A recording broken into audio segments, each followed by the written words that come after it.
Mesdames et messieurs, bienvenue sur votre émission Parlons-en. Chaque année, des milliers de diplômés font leur entrée sur le marché du travail, issus des universités, des centres de formation professionnelle et de nombreux autres parcours. Ils se heurtent à la triste réalité du chômage. Face à ce constat, l'entrepreneuriat et l'ingéniosité créative se présentent comme une puissante échappatoire offrant aux jeunes les clés pour créer leur propre emploi et sortir de l'impasse.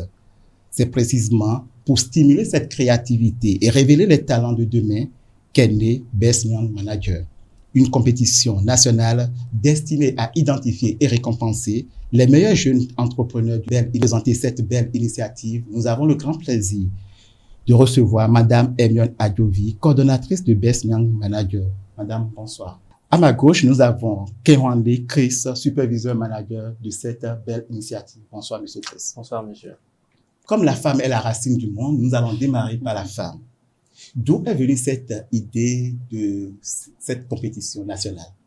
Alors, le concours Best Young Manager, donc meilleur jeune manager, est parti de deux constats. Le premier constat étant que nous avons beaucoup de jeunes aujourd'hui qui font des choses formidables, qui ont de belles idées d'entreprises qui démarrent et qui n'arrivent pas forcément à évoluer, notamment par manque de soutien, d'accompagnement technique, de finances.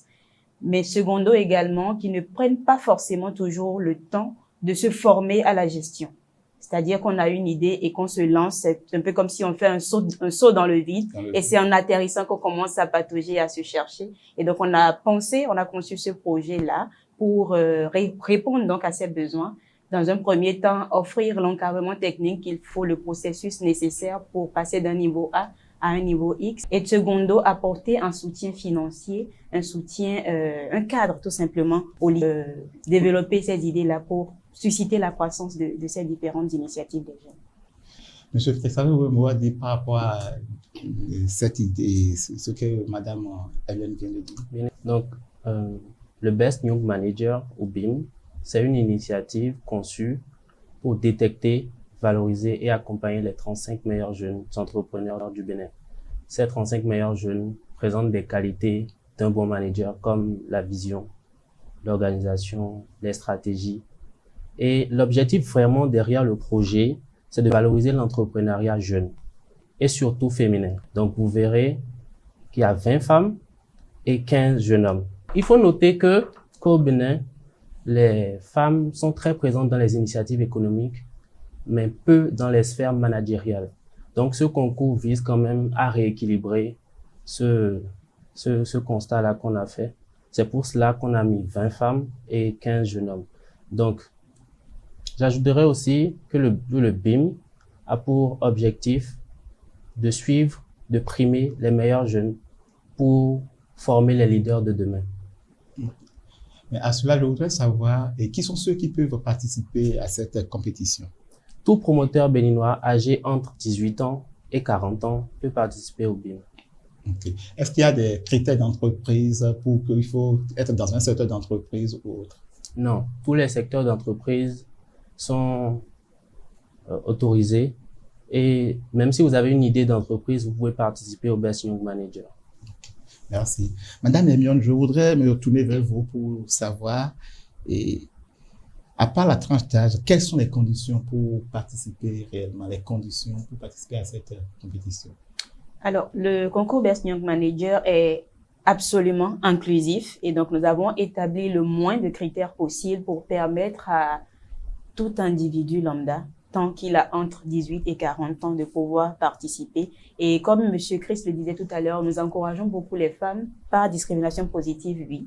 Parce que, voilà, il y a beaucoup de femmes, comme il le disait, qui se lancent. D'abord, l'entrepreneuriat, c'est une sorte de réflexe chez la femme. En raison des pesanteurs sociales, du plafond de verre, etc., nous n'arrivons pas toujours, nos femmes, à l'écolage nécessaire. Et donc, cette initiative est venue soutenir, encourager principalement ces femmes-là. Et je voudrais souligner également que, quand je parlais d'inclusion, c'était pour dire également que nous retenons 35 jeunes au thème du processus parce que nous tenons à avoir minimum 3 personnes par département. C'est très important pour nous que ce ne soit pas juste les grandes villes qui soient bénéficiaires de ce projet, parce qu'il y a beaucoup d'initiatives, mais on a cette impression que c'est seulement dans les grandes villes du Bénin que les jeunes sont intelligents. Mais non, c'est que dans les fins fonds du Bénin également, il y a des jeunes très intelligents, des femmes, des hommes, très novateur en termes d'idées. Et donc, nous tenons vraiment à cela, à diffuser l'information le plus largement possible pour que dans ces différentes localités-là, l'entrepreneuriat puisse être représenté tout simplement. Voilà. Donc, est-ce qu'il y a quelque chose, un mécanisme qui est mis en place pour que dans les 12 départements, que la sélection puisse être faite? Oui, bien. Tout d'abord, j'aimerais souligner que le BIM, pour participer au BIM, il faut tout simplement s'inscrire sur un lien de formulaire. Donc, que vous soyez dans n'importe quel département, en remplissant le lien de formulaire, vous pouvez participer au BIM. D'accord? Maintenant, il faut dire aussi que le BIM est conditionné par l'achat d'un livre appelé Guide pour le jeune manager, qui est le livre sur lequel repose tout le concours. C'est-à-dire que les axes clés sur lesquels les jurys vont évaluer nos candidats, aussi bien la phase de présélection qu'à la phase de sélection, qu'à la phase finale. Ouais. Voilà. Ce sont ces axes clés-là qui sont développés dans le guide, qui vont acheter, lire et s'apprêter aux éventuelles questions qu'ils auront. C'est évidemment le livre qui est devant nous ici. Effectivement. Madame Hermione, qu'est-ce qu'on peut retenir sur ce document? C'est une question colsette. Qu'est-ce qu'on peut retenir en lisant ce livre? Alors, déjà, avant même de lire ce livre, l'information que je voudrais passer, c'est que c'est un guide qui coûte 10 000 francs normalement, mais que nous avons, grâce à la subvention de certains de nos partenaires, amené à 5 000 francs, donc une réduction de 50%, parce que nous sommes conscients que les jeunes font face à des défis, évidemment financiers, et donc demander à un jeune de sortir 10 000 francs pour un concours peut paraître onéreux. Donc, nous avons cassé déjà pour ramener à 5 000 francs CFA. Et donc, Monsieur Chris l'abordait tout à l'heure, c'est lire ce guide-là pour pouvoir répondre le mieux possible aux questions, parce que, comme je le disais tout à l'heure, on a eu l'idée d'entreprise, on s'est lancé sans forcément savoir c'est quoi le management véritablement d'une entreprise, comment est-ce qu'on gère véritablement les finances d'une entreprise, comment est-ce qu'on manage vraiment une équipe, quand on parle de team building, comment est-ce qu'on s'en sort, comment on motive ces équipes. Et donc, sans lire le guide, je me mets sur le formulaire, je pourrais avoir beaucoup de mal à comprendre déjà certaines terminologies, à répondre à certaines questions. Et on a d'ailleurs eu le cas, certains candidats qui nous ont appelés pour savoir telle question, comment j'y réponds. Ouais. Alors que la réponse se trouvait justement à l'intérieur. Sinon, ils vont répondre vaguement aux questions et seront surpris après, malgré toute leur ingéniosité, de ne pas être présélectionnés, alors qu'il aurait simplement suffi de se former en lisant. Et voilà, ils auraient pu passer le cap simplement. Donc, le message est bien reçu pour tous les participants. Ils doivent prendre ce livre pour pouvoir mieux répondre aux questions. C'est ça. Je me tourne vers M. Chris. Que gagnent les finalistes de cette compétition? Il faut déjà retenir que le BIM, en termes de chiffres clés, c'est plus de 2000 candidatures attendues, 35 finalistes. Et pour les lots ou les prix, c'est 4 millions pour le premier, 2 millions pour le deuxième finaliste, 1 million pour le troisième finaliste et 500 000 pour le quatrième et cinquième finaliste. Il y a également des lots qui seront offerts à tous les autres finalistes, le réseautage, la mise en relation avec les structures d'accompagnement pour la structuration de leur idée d'entreprise et possiblement les levées de fonds. Okay. Madame Hermione, avez-vous des compléments d'information propres à ce que M. Chris vient de nous dire? Oui, peut-être rappeler rapidement le processus du concours BIM. Là, nous avons lancé l'appel à candidature depuis le 15 août dernier. Il sera clôturé le 30 septembre prochain, donc dans quelques jours. Et au terme de cette phase-là, selon le nombre de candidatures reçues, il l'a dit, on attend plus de 2000 candidatures. Il y a un jury de présélection qui est mis sur pied, qui va, on va dire, tamiser, si je peux le dire ainsi, pour sortir les meilleures idées, les 100 meilleures idées d'abord. Et ces 100 meilleures idées passent par une deuxième phase avec un questionnaire qui permet de cerner les aspects un peu plus techniques de leur entreprise. Au terme de cette deuxième phase, donc, il y aura les 35 meilleures idées qui nous retrouveront le 8 novembre prochain à la salle rouge du Palais des Congrès, en face de milliers de personnes pour, en 2 minutes, nous raconter le plus grand défi auquel leur entreprise a eu à faire face et comment est-ce qu'ils ont pu, en dépit de la difficulté, maintenir leur équipe soudée pour traverser le défi et continuer à exister. Et donc, les 2 premières étapes sont faites pour évaluer l'aspect technique, les caractéristiques, la vie quotidienne de l'entreprise. Et la dernière phase, c'est pour évaluer la capacité du manager lui-même à parler de son entreprise, à faire adhérer le public à son idée. Et pourquoi pas, au-delà même de ce que nous offrirons, il pourrait y avoir des investisseurs dans la salle, d'autres entreprises, des partenaires dans la salle qui, à travers justement la façon dont ils arrivent à vendre leur idée, pourrait signer des accords de collaboration pour l'avenir. Donc, voilà un peu le processus. Merci à vous pour ce processus. Et aujourd'hui, les partenaires sont là. Je ne sais pas si vous avez assez de partenaires. Si d'autres personnes souhaitent vous accompagner dans cette belle initiative, quel message avez-vous à leur lancer? Juste pour répondre à la première question, le BIM, c'est 2 organisations, l'ONG Matayara et l'OING AIDSL. C'est plus de 7 structures privées et plus de 4 structures publiques associées à l'événement. Je tiens à remercier tous les partenaires et toutes les structures qui sont déjà sur l'événement et j'encourage les autres institutions à nous rejoindre pour l'aventure.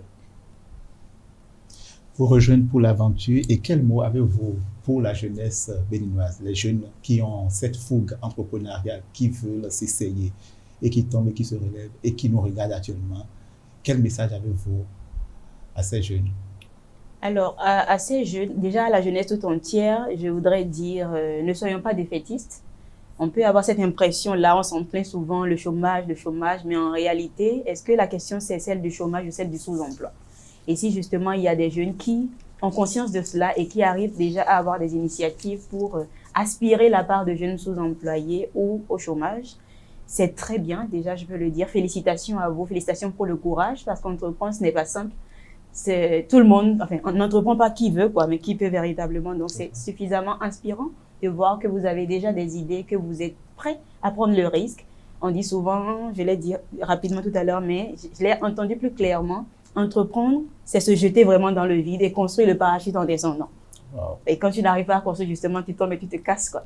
Donc, bravo de prendre le risque et postuler massivement au concours Best Young Manager, parce que l'intention derrière, c'est véritablement de contribuer à aider à construire ce parachute-là. Nous ne sommes pas seuls. Nous sommes avec des structures importantes. Nous sommes avec des structures qui sont déjà dans le processus depuis des années. Des structures comme l'ADPME, qui ont mis en place de nombreux creusets déjà, dont des jeunes n'arrivent pas encore à véritablement profiter parce qu'ils n'ont pas l'information ou parce qu'ils n'ont pas les prérequis qu'il faut. Et donc, nous sommes une sorte de canal avant ce processus-là pour permettre aux entreprises, aux jeunes entrepreneurs de mieux se préparer à bénéficier de ces différentes opportunités que l'État met en place. Nous avons rencontré beaucoup d'institutions, beaucoup de ministères déjà qui sont au courant du projet, qui sont disposés à recueillir, à récupérer ces jeunes-là qui sortiront du processus et les a conduits vers des processus de labellisation, vers des sorties même hors du pays pour participer à des immersions de jeunes entrepreneurs, etc. Donc, n'hésitez franchement pas. L'important n'est pas de gagner forcément au terme du processus, que la peur de ne pas gagner éventuellement ne vous freine pas, mais l'important c'est d'avoir participé au processus, d'être rentré dans la base de données que nous pourrons, nous, au terme, présenter au gouvernement, aux institutions, pour leur dire voilà les idées que les jeunes ont, aidez-les à se formaliser, à améliorer et à accroître leurs initiatives. Merci à vous, Madame Emiana Yovi. Chris, quel est votre mot de la fin? Parce que le temps qui nous est donné tire tout doucement à sa fin. Je dirais juste aux jeunes entrepreneurs qui nous écoutent d'oser et de rêver grand. Et qu'à travers le BIM, ils auront l'opportunité vraiment d'être accompagnés, d'être financés, de se faire entendre, écouter et surtout valoriser. Vous avez un mot de la fin, madame? Non, pas particulièrement, à part répéter encore, il faut jamais laisser la peur se limiter et nous limiter. Il faut oser, il faut tenir bon. Parce et que surtout, ne pas oublier de payer. Évidemment, c'est la base du concours. Si vous essayez de vous défiler, vous allez être surpris par les questions qui seront dans le formulaire, alors que c'est des questions à la base super simples, pour peu d'avoir lu auparavant et de comprendre ce qui est attendu de vous dans le formulaire. Ouais. Merci à mes chers invités. Merci d'avoir accepté notre invitation. Merci. L'entrepreneuriat s'impose comme un levier essentiel pour lutter contre le chômage des jeunes. Bien plus qu'une alternative, il leur permet de devenir acteurs de leur avenir en créant leur propre emploi, en générant des opportunités pour d'autres et en stimulant l'innovation. Cette dynamique est un formidable accélérateur de développement économique et d'acquisition de compétences. Elle participe également activement à la construction d'une économie nationale résiliente et inclusive. Chers téléspectateurs, ce sera tout pour ce numéro de Parlons-en. D'ici là, portez-vous bien.